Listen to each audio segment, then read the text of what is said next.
દેખાયેલા વન્ય પ્રાણીને લઈને ખુલાસો થયો છે। વન્ય પ્રાણી બિલાડીની એક પ્રજાતિ હોવાનો ખુલાસો થયો છે।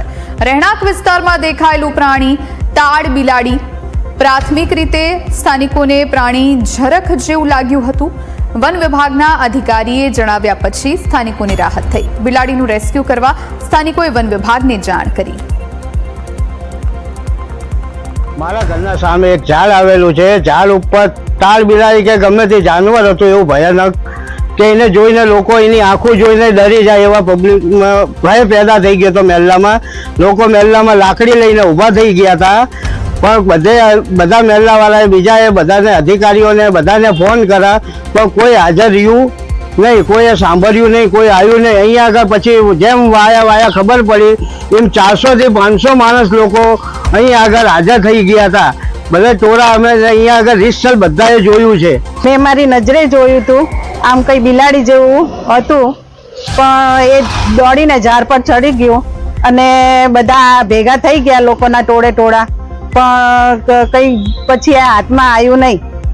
અને કેવા કલરનું હતું બેન અને ક્યાં સુધી રોકાયું હતું? એ કાળા કલરનું હતું અને બિલાડી જેવું, થોડું શિયાળ જેવું એવું બધું દેખાતું હતું।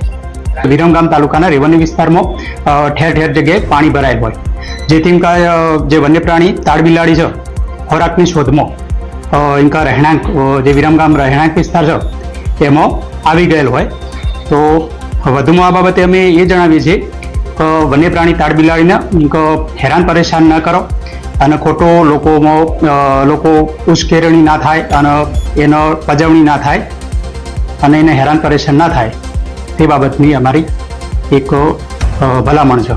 ગતરોજ ભરવાડી દરવાજા વિરમગામ પાસે એક વન્ય પ્રાણીનો વિડીયો વાયરલ થયેલ હતો, જે પામસીવેટ છે અને એ કોઈપણ પ્રકારની ઈજા પહોંચાડતું નથી। એ ખૂબ પોતે શરમાળ પ્રકૃતિનું નિશાચર પ્રાણી છે અને પોતે પણ છૂપતું છુપાતું આગળ વધતું હોય છે, તથા કોઈપણ જાનહાનિ કે માલહાનિ કરતું નથી। તો સદર પ્રાણી બાબતે સ્થાનિકોએ બિલકુલ પણ ગભરાવાની જરૂર છે નહીં। વિરમગામ શહેરના ભરવાડી દરવાજા અંદર આવેલ આખુનવાડા વિસ્તારમાં મોડી સાંજે એક વન્ય પ્રાણી જોવા મળતા લોકોમાં ભારે ફફડાટનો માહોલ સર્જાયો હતો।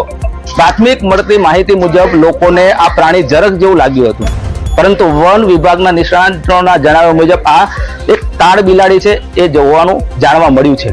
મોડી રાતે આ તાડ બિલાડી રહેણાંક વિસ્તારમાં આવેલ ઝાડ પર બેઠેલી જોવા મળી હતી। જોકે તાડ બિલાડી સાબરકાંઠા, પંચમહાલ, દાહોદ અને વડોદરા, વલસાડ અને ડાંગ વિસ્તારમાં જોવા મળતી હોય છે, પરંતુ વિરમગામ શહેરમાં જેના કેટલાક દ્રશ્યો છે જોવા મળ્યા હતા અને સ્થાનિક લોકોએ મોબાઈલમાં કેમેરામાં કેદ કરી લેવામાં આવ્યા હતા। પ્રાણીને જોવા મળતા આસપાસના લોકોમાં કુતૂહલ સર્જાયો હતો અને ભયનો માહોલ જેવો પણ રાત્રે સર્જાયો હતો। સ્થાનિક લોકોએ વન વિભાગને જાણ કરવાનો ખૂબ પ્રયત્ન કર્યો હતો અને પ્રાણીને સુરક્ષિત રીતે રેસ્ક્યુ કરવા કુદરતી રહેઠાણે છોડવાની માંગ કરી હતી। જોકે રાત્રિના સમયે વન વિભાગના હેલ્પલાઇન નંબરો સંપર્ક ન થતા લોકોમાં ચિંતા પણ જોવા મળી હતી। હાલ તાડ બિલાડી રહેણાંકના રહેણાંક વિસ્તારમાં કેવી રીતે પહોંચી તે અંગે ચર્ચા ચાલી રહી છે। વન પ્રાણીઓ સાથે સાવચેતી રાખવી અને તેને કોઈ નુકસાન ન પહોંચાડે તે પણ ખૂબ જરૂરી છે, પરંતુ હાલ વિરમગામ શહેરમાં તાડ બિલાડી જોતા કહેવાય છે ચર્ચાનો વિષય બન્યો હતો। ગોવિંદ પનારા, news capital, Viramgam. Gujarat university